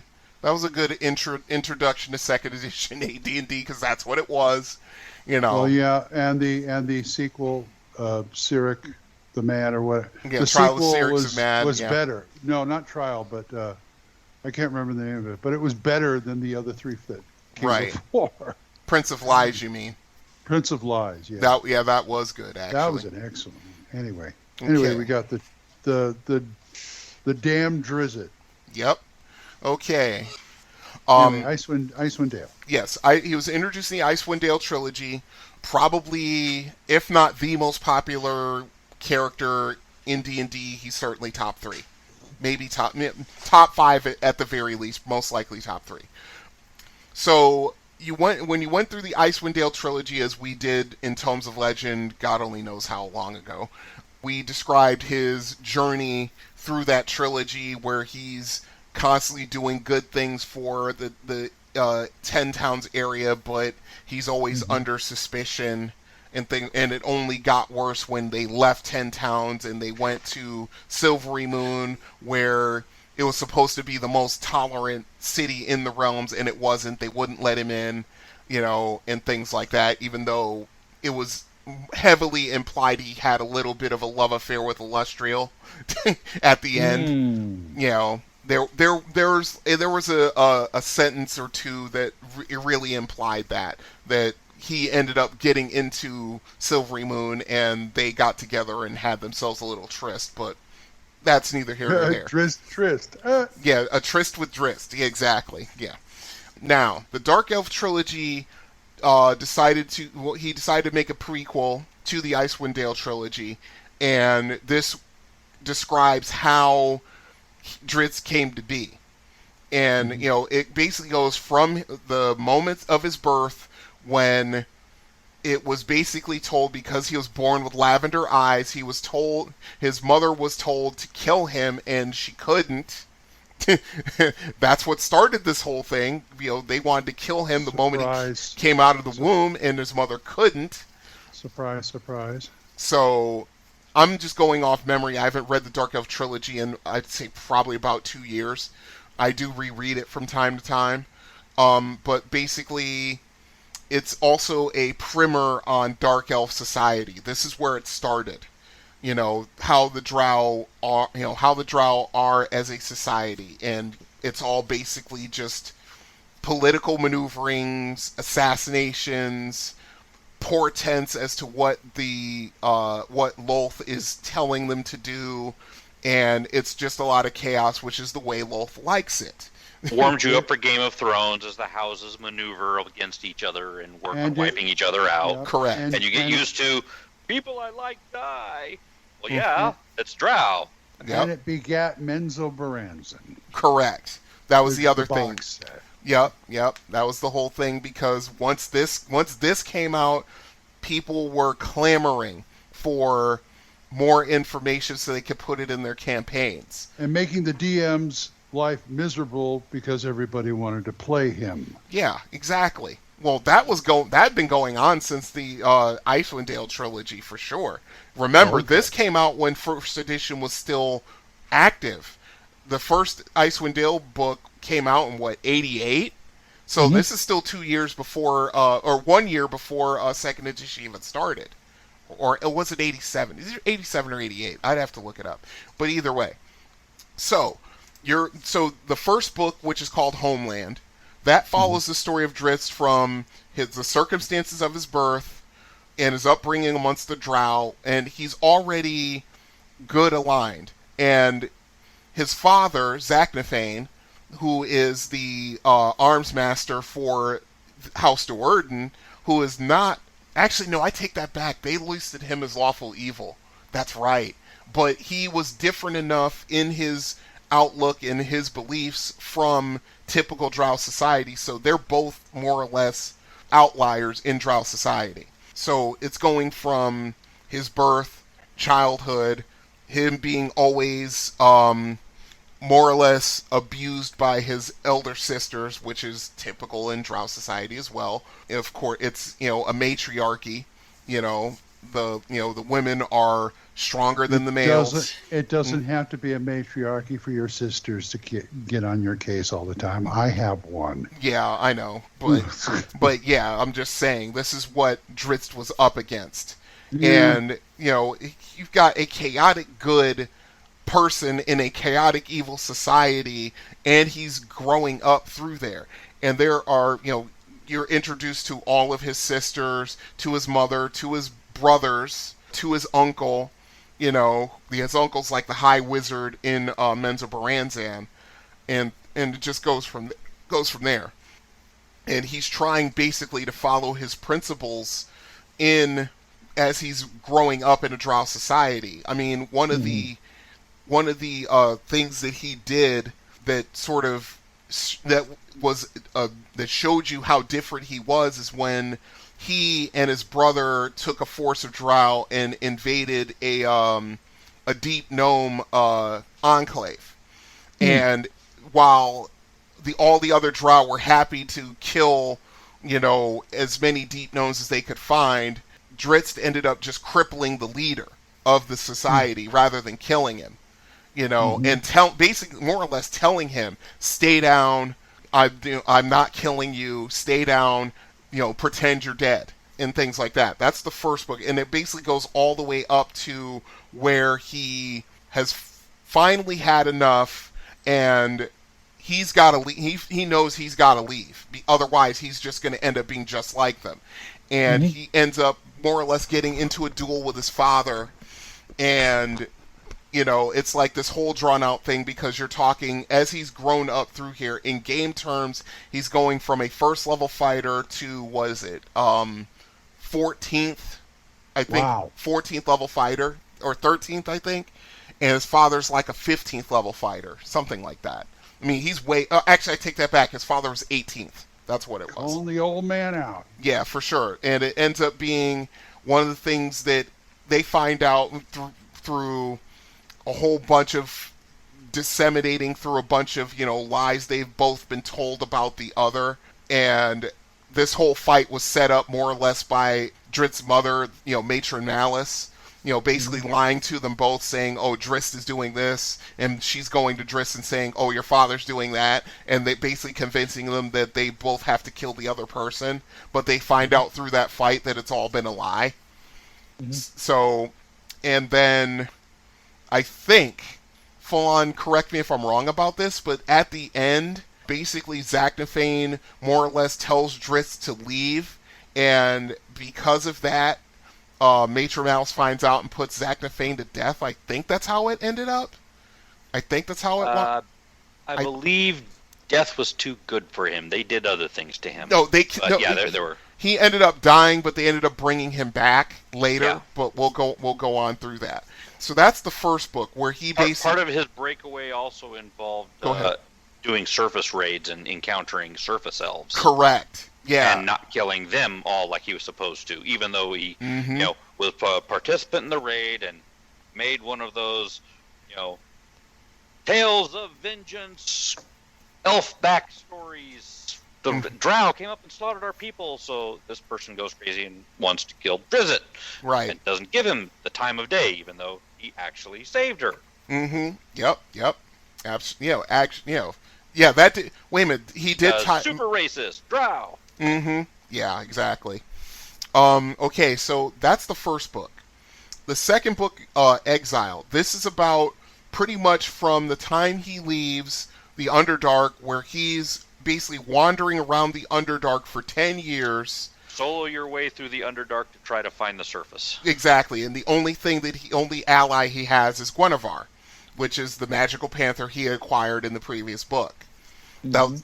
And so he basically turns into this instinct-driven killer. He calls it, that side of his personality, the hunter. And that's what he does for 10 years. And, he's up against all kinds of dangers, and it's basically a struggle for survival. And he's also struggling with his emotions, which involve, his failure in Menzoberranzan and grief for his father.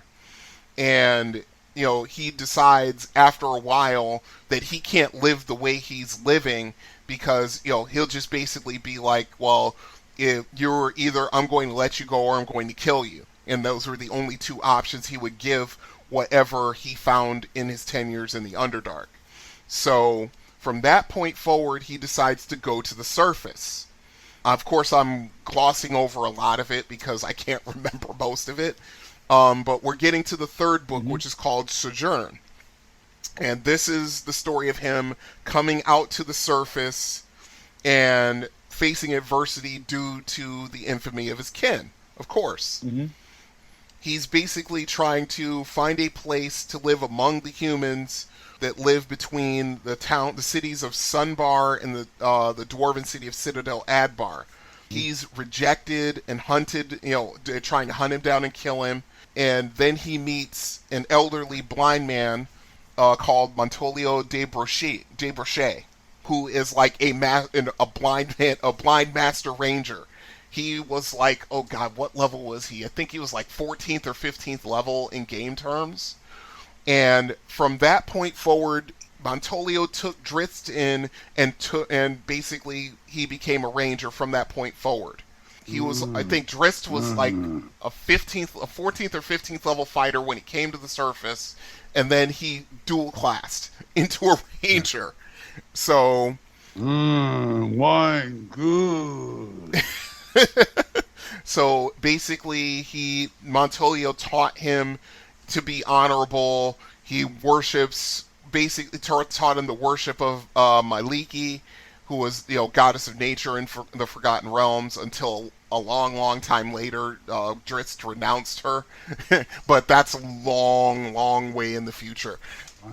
And basically, he spends years learning under Montolio. His nickname was Mushi, which is funny. They go through all kinds of things and teaching him right from wrong, even though Drizzt knew what right from wrong was, but taught him the ways of the world. And then they basically how not to be a instant murder hobo. Exactly. How to just go somewhere without having to kill, without wanting to kill everything in sight. Exactly. Then then at close to the end of the book, Mushi's home is raided by like a whole war band of orcs, and they both defend his home, Mushi's home from the orcs, but I think Mushi gets killed in the process. And from that point, Drizzt basically, he basically buries Mushi, and then he leaves the Sunderbard area, and he decides to make his way to Icewind Dale. And that's where he finds and befriends Bruenor and Bruenor's adopted daughter, Catti Bree, and trying to find a place to call home, and that's where the Icewind Dale trilogy begins. Yes. Let's see. Nice little prequel. Right. And they worked it in better than the Star Wars prequels. Yeah, you think? They also have they also lean into, because everybody still loved Drow and wanted more Drow, they leaned into more Drow houses and went into the Ellestrade trilogy, and you get a whole bunch of the female Drow and stuff like that. And, and that that's was the story. That was a side quest more into the exactly what Loth is up to and why she's messing with people just because she can. Yeah, because and now you know how R.A. Salvatore made his career. Yeah, with these two trilogies, he became more or less untouchable at TSR. Go ahead. He was up there with Ed Greenwood. Yeah. Yeah. Well. Yeah. Never mind.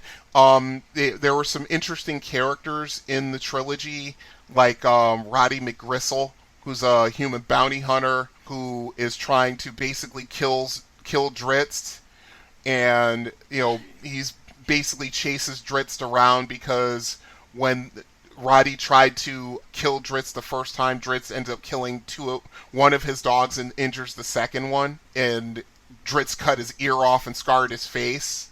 Or actually, he injured himself that way, but he told everybody Drizzt did it, and so now he's trying to get revenge on Drizzt for that. And, it's this whole thing. Basically, he finds Drizzt. Drizzt basically kicks his ass, but doesn't kill him. This is in the third book, I believe, because it's after Bruenor befriended Drizzt, and McGristle found him in the dwarven mountain where Bruenor was living at the time, and Bruenor basically just banishes the man from the mountain for trying to kill him. Another character was Clacker, which was an interesting character. Basically, he's was a human wizard who was transformed into a hook horror. And he could. And at the beginning, polymorph sticks. when you leave it too long. Yes, It happens. Exactly. And as they're going through the Underdark, he's forgetting more and more of what he is, and he's becoming more and more of a mindless beast, which is what horrors are. Let's see.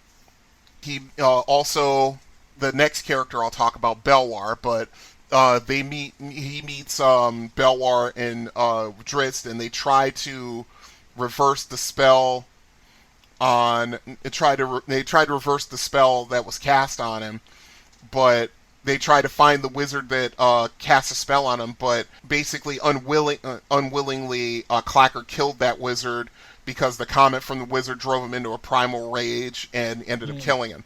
So yeah, it's really, really interesting. Interesting. Yeah, it was a little bit of a tragic character. Belwar Disengulp was the former Burrow Warden of the Deep Gnomes, the one that Drizzt cut his hands off at the forearms, and then he had to basically he got like a magical hammer and a magical pickaxe as his hands. You know, by Wizard Tonio Stark. Yeah, for sure. So that was a really good character. I like Belwar. He was really cool. Let's see. Of course, Mushi that I talked about, Blind Ranger, way high up in level, and used his other senses as well as his connection with nature to make up for it, and basically found that Drizzt was actually a ranger and taught him how to embrace it. And before Mushi died, he made Drizzt promise to find a place in the world instead of lingering in the forest by himself. And he ended up dying in his sleep because he was so old. Basically went out the way Yoda went out in Return of the Jedi. Same thing. So yeah, I mean, this was a great trilogy that more or less secured the legend of Drizzt and made him either, depending on who you talk to, one of the best or one of the worst characters in D&D. Well, the downside of really, really awesome novel characters for game systems is that the game systems cannot emulate the heroes. And everybody who reads the books wants to play the game and be the heroes that they see in the books. Yeah. Whether it's Drizzt or Wolfgar or Catti-brie or anybody else. True. The same problem that happened with Dragonlance that we've talked about before. Fun to read or to play. You can't do the things they do without house rules for everything. I agree. GM fiat saying, "Oh, well, we're just going to do this because the rules don't let you be that awesome." Right. Well, this is where the rule of cool, as everyone calls it, can go a little too far. Where I'm always for rule of cool. Yeah, but some people rely upon it too much, and then you start basically you. This is a whole thing about DMing. Is that you got to be reasonable about it. Yeah, of course. That's what I mean. But the problem is that some DMs aren't reasonable about it, and as long as someone comes up with something that's cool, then the DM will let it happen, not thinking of how it will affect his game later. Which, I'm okay with rule of cool, and I don't have a problem using it every once in a while, but yeah, I mean, people can go a little too far with it. I use it a lot, but I try to keep a clear head on it. Plus, I have a lot of players who will not abuse it. Right, and that's the secret, really. Because, like I said, then you could possibly have where your players are trying to do things that are cool to incorporate them into the game. You know what I'm saying? And and it's really crazy.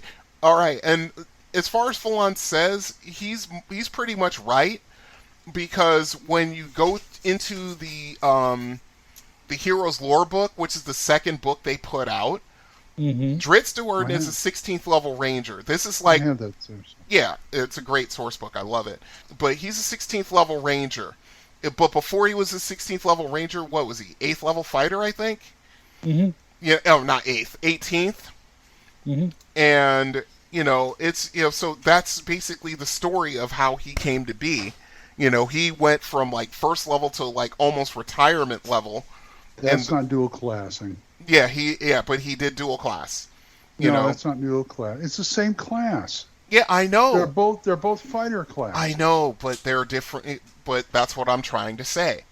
You know? Oh yeah, 2E. It's a full class now. Yeah, that's right. Yeah, that's what I'm saying. It's different now, or it's slightly different.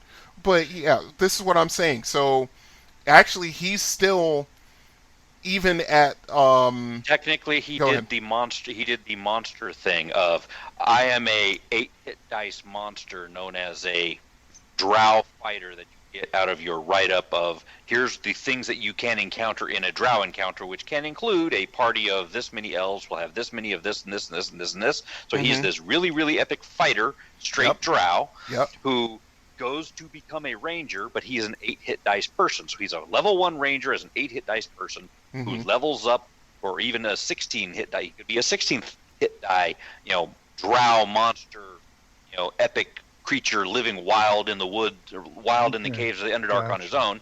So say he's an 18-hit die drow monster who becomes a ranger and is leveling up. He's up to 16th level ranger. He's still an 18-hit die monster. He hasn't actually acquired any hit points because his hit dice as a ranger his level as a ranger has not exceeded his hit dice as a monster. Correct. Okay. Yeah. So when he went up to 18th level as a fighter, to incorporate why did one write-up have him written up as a fighter and another one write-up have him written up as a ranger? Correct. And how did he do it without dual classing? Well, there's rules for that if you read all the rules. Yeah, and he could do that, and because he has 92 hit points, and that hasn't changed for a very long time. Right. So I mean, like I said, this was a great origin story. I wish that Salvatore had done it for Brunor. They only went into some of it. They didn't go into how he became, where he. Did you where not he was. read the rest of the books? Well, they didn't do dedicated origin stories, did they? Because if they did, I didn't know about it. I don't. Well, then I'm gonna have to look into it. They did extra dedicated reincarnation stories for them all. Yeah. Where you have the story of how you have a person who was this, died, came back as this, leveled up as that independent being until resurrection magic is cast, and you turn into the other person at the level that they are then. Okay, fair enough. And that's the explanation for the resurrection books. Okay. Well, see, I never got that far. I stopped at a certain point. I went all the way forward and all the way back. Right. Yeah. Okay. See, that's my whole thing. I haven't gone all the way forward. That's the thing. I stopped at a certain point. But yes. Okay. Well, that's the Dark Elf trilogy, folks, and all 57 books of it. All 57 books of it.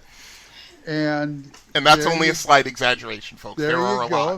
If you want to throw rocks, R.A. Salvatore's address is he's on Facebook. He is on Facebook. Oh, well, then throw the virtual rocks at him, okay? Anyway, you know where to send the complaints to our brickbats. Go to thacoshammer@gmail.com and some number. 405-806-0555. There you go. Anyway, time to close this splat book. Yes, it is. It is closed. Say goodbye, Falon. Goodbye, Gamer Nation. It's time for me to go. Goodbye to your dice bags. Your character sheets won't go. No, I don't do that to people. That's wrong. Singing Goodnight Moon to your dice bags. Great. Brian? Okay, and just remember, folks, if you happen to find a hollow tree in the middle of a deep, dark forest, and you see a lot of ravens flying around it, be nice. You might actually get some help. But yes, be nice. And I'm DM Glenn, and I will see you next time the hammer comes down on THACO's Hammer. Sorry, had to say. THACO's Hammer theme is provided by the Diablo Swing Orchestra. You'll find them on Jamendo.com. All other additional music for this episode was provided by Kevin MacLeod. You'll find more of his music on Incompetech.com. Be sure to visit our website at thacoshammer.info. If you have any questions or comments, email us at thacoshammer@gmail.com. Remember, that's an O, not a 0. You can also find us on the Second Edition forums at osrgaming.org and at purpleworm.org. Or give us a call and leave us a voicemail at 405-806-0555. See you next time when the hammer comes down on THACO's Hammer. Oh, yeah, I know, Mike. It's okay. Yeah, it's okay. Those Were Ravens and stupid Drow and all that kind of stuff. Yeah. Anyway, we're out.